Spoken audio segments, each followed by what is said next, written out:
जय जवान जय किसान। आपने ये नारा अक्सर किताबों में पढ़ा होगा या फिर टेलीविजन पर सुना होगा।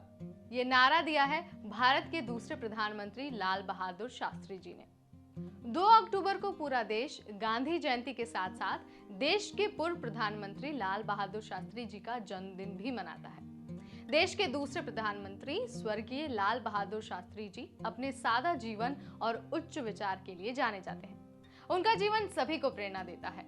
जब देश में संकट आया तो उन्होंने न सिर्फ देश की रक्षा करने वाले सैनिकों का मनोबल बढ़ाया, बल्कि किसानो65 का आत्मबल भी बढ़ाया। जब लाल बहादुर शास्त्री जी प्रधानमंत्री बने तब देश कई चुनौतियों का सामना कर रहा था। एक और जहां 1965 में देश पाकिस्तान के साथ जंग कर रहा था, वहीं देश भयानक सूखे का भी सामना कर रहा था।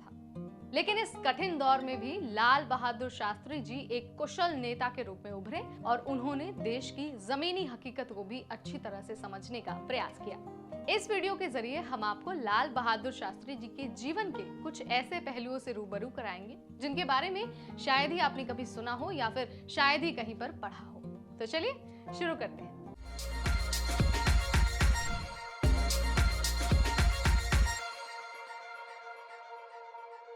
लाल बहादुर शास्त्री जी का जन्म 2 अक्टूबर 1904 को उत्तर प्रदेश में हुआ था। उनके पिता एक शिक्षक थे और मां गृहिणी थी। आजादी की लड़ाई में लाल बहादुर शास्त्री जी ने बढ़ चढ़कर हिस्सा लिया और उसके लिए जेल भी गए।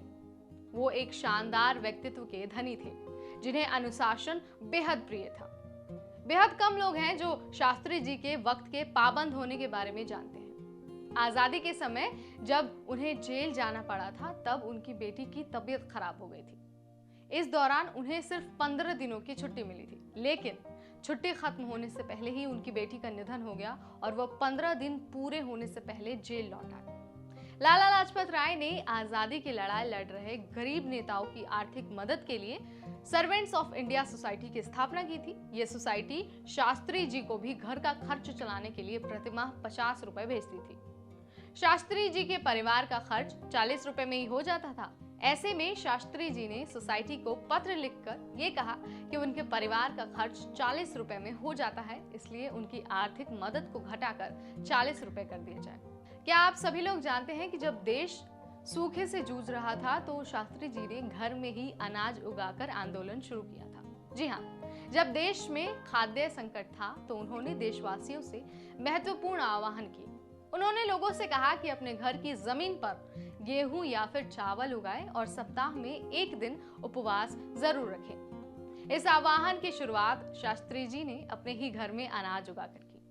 ये शास्त्री जी ही थे जिन्होंने भारत की हरित क्रांति और दुग्ध क्रांति में एक महत्वपूर्ण रोल अदा किया। उनके जीवन से आज भी हमें सादा जीवन और उच्च विचार जीने की प्रेरणा मिलती है। उम्मीद है उनके जीवन के अनसुने पहलुओं को जानकर आपके नॉलेज में इजाफा जरूर हुआ होगा। अगर आपका कोई सवाल है या फिर आप कुछ जानना चाहते हैं तो आप हमें कमेंट सेक्शन के जरिए बता सकते हैं। इस वीडियो में इतना ही। अगली बार फिर आएंगे आपके सामने ऐसी ही एक जानकारी भरी वीडियो के साथ। तब तक मुझे यानी नेहा को दीजिए इजाजत। Stay tuned to NBT take.